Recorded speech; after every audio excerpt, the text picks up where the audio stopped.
Hello. Today I'm going to be reading chapter 2 of my book, Emma's Secret Adventures. It's for sale on Amazon. You should go check it out. But yeah, let's get into it. Chapter 2, Ancient Rome. Emma stood in the dim light of the abandoned gaming arcade, her heart still pounding from the events in Carindel. The world she had left behind felt both like a dream and a distant memory. Scott stood beside her, his expression hard and determined, but they knew their mission wasn't over. Without warning, the floor beneath them began to tremble. Before Emma could react, a familiar sensation washed over her. A pull, stronger than anything she had felt in Carindel. The world twisted and spun once more, and in a blink, she and Scott were no longer in the arcade again. When they landed, it was with a jolt. The air was warm, thick, and with the smell of sand and stone. They were standing in the heart of ancient Rome.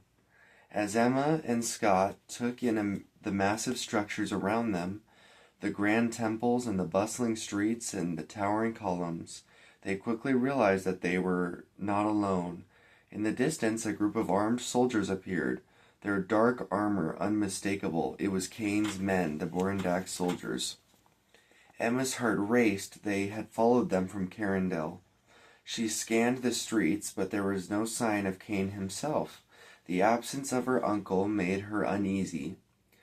What was his plan, and why hadn't he revealed himself yet? Before they could decide what to do, a cloaked figure approached them from the shadows. The figure moved with an ethereal grace, his long white beard flowing beneath the hood. "Emma," the man's voice, gravely and ancient, "you are expected." The old man led Emma and Scott to the edge of the city, where the noise of Rome faded, and the landscape opened to the hills. There, tucked away in the ruins of an ancient temple, he began to speak. "My name is Magnus," he said, lowering his hood. His eyes were wise, and though he appeared frail, there was a hidden strength in his posture. "I was a friend of your father, Emma." Emma's eyes widened. Her father had mentioned few allies, but none as powerful as this. "I have seen the future," Magnus continued, "and I must warn you of a prophecy that speaks of your fate."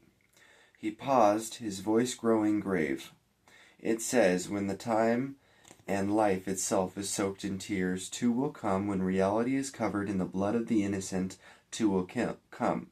One shall die for good, and one shall die and live to protect good. Their lives will mean more to reality than reality itself." Scott shifted uncomfortably. "What does that mean?" he asked. Magnus fixed his eyes on both of them. "It means that your journey is far from over. Together you will face unimaginable evil, but in the end, only one of you will survive. The other must sacrifice themselves for the greater good." The weight of the prophecy hung high in the air. Emma felt her chest tighten. She had already lost so much. Her parents, her friends in Carindel, and now one of them would have to die. Magnus led them deeper into the temple ruins, explaining the gravity of their situation. Kane's desire to use Carindel's magic to control time had sent ripples through reality, pulling different eras into chaos. Ancient Rome was only the beginning. Worse still, the prophecy meant that they were destined to face a final battle, but the cost would be unbearable. "There is something else," Magnus said softly, glancing at Emma. "Your mother, Emma. She is alive." Emma's breath caught in her throat. "Alive? My mom? But where? How?" Magnus shook his head, regret flickering in his eyes. "I cannot tell you everything, but she is in hiding. Kane's men are hunting her. They, just as they hunted your father." Before Magnus could reveal more, the quiet was shattered by the sound of boots and clanging armor. Kane's soldiers had found them. One of the soldiers, masked in dark armor, charged forward. Emma had barely had time to react. The soldier's blade flashed in the sunlight, and before they knew it, Magnus was struck down. Scott grabbed Emma's arm, pulling her away from the scene as she screamed in horror. Magnus's lifeless body lay, his body crumpled on the stone floor. Kane's soldiers advanced. They were relentless in their pursuit. "We have to go," Scott shouted. Tears burned in Emma's eyes. But she knew he was right. If they stayed, they would both die. With no other chance or choice, they fled into the depths of the temple ruins, the sound of the soldiers chasing them echoing through the narrow passageways. As they ran, a brilliant light engulfed them, brighter and fiercer than the one they had taken them to Rome. The world spun again, and the last thing Emma saw was the ancient columns of Rome vanishing into nothingness. When Emma opened her eyes, everything was different. The stone temples and the sand streets of Rome were gone. She was laying on the ground, and Scott beside her, his face bewildered as hers. But where were they? The landscape around them was unlike anything she had ever seen, wild, untamed, and unfamiliar.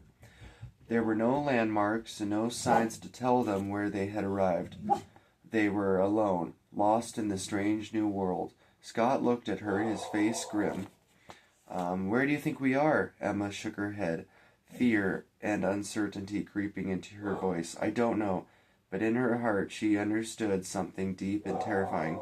They weren't just lost in a new place, they were lost in time itself, and Kane was still out there. That's the end of chapter 2, and I'll read chapter 3 tomorrow.